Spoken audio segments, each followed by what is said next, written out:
75 વર્ષની ઉંમરે ચાલવું પણ મુશ્કેલ બનતું હોય છે, ત્યારે કચ્છના ઉષાબેન ગોસ્વામી આજે પણ દોડ સ્વિમિંગની સ્પર્ધામાં ભાગ લે છે અને નંબર પણ મેળવે છે. તો પાપા પગલી કરતો બાળક પણ 5 કિમીની દોડ પૂરી કરી આ દ્રશ્યો જોવા મળ્યા પોરબંદરમાં આયોજિત કોસ્ટલ હાફ મેરેથોન દોડમાં 75 વર્ષની પણ યુવાની જેવો ઉત્સાહ ધરાવતા ઉષાબેને કહ્યું છે, જિંદગી છેલ્લી ક્ષણ સુધી કાર્યરત રહેવું જોઈએ. આ માટે તંદુરસ્ત રહેવું પણ ખૂબ જરૂરી છે.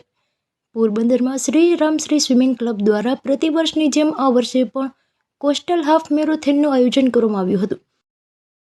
મારું નામ ઉષાબેન એ ગોસ્વામી છે. મારી ઉંમર 75 વર્ષની છે. હું કચ્છ આદિપુરથી હું આવું છું અને આ સાંભળ્યું તો મને આમાં ઘણો ઇન્ટરેસ્ટ લાગ્યો કે નહીં, સારું એવું છે તો આપણે જઈએ.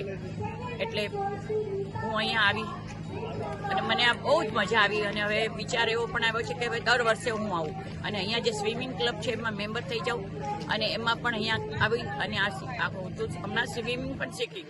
હજુ 3 મહિના પહેલાં જ હું સ્વિમિંગ શીખી અને નેશનલ લેવલે હું ગઈ અને એમાં 3જો પણ મેડલ મને મળ્યું. આ બધો શોખ મને જ્યારે હું એકલી પડી ત્યારે કોઈ શું કરું, આવી હતી કંઈ ઘરમાં બેસી રહેવાનું મને ગમતું નહોતું.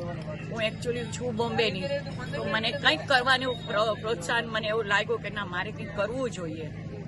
એટલે પછી એક વખત પેપરમાં એડ આવી કે આવી જે રમતગમતમાં જેને ભાગ લેવો હોય તો આવી રીતે કરો. એટલે મેં ફોન કર્યો, મને કીધું જરૂર આવો.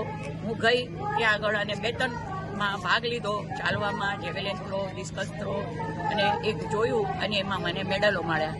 એટલે ત્યારથી પછી મને ઉત્સાહ વધ્યો. ત્યાંથી જિલ્લા લેવલ, કચ્છ નેશનલ લેવલ, રાજ્ય લેવલ બધે જવા માંડી. ઇન્ટરનેશનલમાં પણ હું જઈ આવી બધે અને બધે મેડલો મેં મેળવ્યા છે. અને અહીંયા તો મને એટલી મજા આવી. અત્યારે હવે વિચાર આવ્યો કે દર વખતે આવીશ. કેટલા કિલોમીટરનો ભાગ લીધો હતો? અત્યારે મેં 5 કિલોમીટરનો કર્યો. હું ત્યાં પણ મેરેથોનમાં જાઉં છું, સાયકલિંગમાં જાઉં છું. હમણાં સ્વિમિંગ પણ શીખી, એમાં પણ લીધું. એવી રીતે મને કંઈક નવું કરવાનું. હમણાં મેં ફેશન શોમાં પણ ભાગ લીધો અને ફેશન શોમાં પણ મને ઇનામ મળ્યું. આ ઉંમરે મહિલાઓ માટે ખાસ કરીને આ ઉંમરે મહિલાઓ માટે એટલી માટે મહિલાનો લોકો તમારે કંઈક ને કંઈક કરવું જોઈએ. ઘરમાં બેસીને ખાલી ટોટપ્પા કે પછી મોબાઈલ કે ટીવી જોવાનું એ બધું કરવા કરતાં ક્યાંક તમે જાઓ, કંઈક પણ પ્રવૃત્તિ કરો, જે તમને ગમતી હોય એ પ્રવૃત્તિ કરો. છોકરાઓ પાસે રમો, છોકરાઓ સાથે રમો, આજુબાજુ અડોસ પડોશના બૈરાઓ ભેગા કરીને કંઈ રમત રમો, કંઈક એવી જાતનું કરો. અને આ જરૂર છે તમારી હેલ્થ વેલ્થ સુધરે. બહાર જાઓ તો તમને નવું નવું જાણવાનું મળે, જોવાનું મળે, ચાર્જ મળે, એની જોડે કંઈક એ લોકોનો વ્યવહાર આપલે થાય અને આપણને પણ નવું શીખવા મળે અને એ પણ થાય. જેમાં 1500 કરતાં વધારે સ્પર્ધકો ઉત્સાહ સાથે જોડાયા હતા, જેમાં 2 વર્ષના બાળકથી લઈ 75 વર્ષના વૃદ્ધાએ પણ ભાગ લીધો હતો. આ કોસ્ટલ હાફ મેરેથોનમાં બાળકો, યુવક યુવતીઓ, મહિલા અને સિનિયર સિટીઝને પણ ઉત્સાહ સાથે ભાગ લીધો હતો. કોસ્ટલ હાફ મેરેથોનમાં કચ્છના આદિપુરથી ઉષાબેન ગોસ્વામીએ 5 કિમીની ફન રનમાં ભાગ લીધો હતો અને સામાન્ય રીતે 75 વર્ષની ઉંમરે ચાલવું પણ મુશ્કેલ બનતું હોય છે, ત્યારે ઉષાબેને 5 કિલોમીટર સુધી દોડ લગાવી હતી. તેમણે એવું જણાવ્યું હતું કે 60 વર્ષની ઉંમરે પતિ સાથ છોડી પરલોકધામ ચાલ્યા ગયા હતા અને સંતાનો ન હોવાથી એકલવાયુ જીવન વ્યતીત કરતા આથી તેમણે એથ્લેટિક્સમાં જમ્પ લાવવાનું નક્કી કર્યું છે. 60 વર્ષની ઉંમરે એથ્લેટિક્સમાં દોડ અને ડસ્ટન થ્રો સહિતની રમતમાં ભાગ લીધો. ત્યારથી દોડ નિયમિત કરે છે અને છેલ્લા 3 માસથી સ્વિમિંગ પણ શીખ્યા અને રાષ્ટ્રીય કક્ષાએ બ્રોન્ઝ મેડલ પણ મેળવ્યું છે.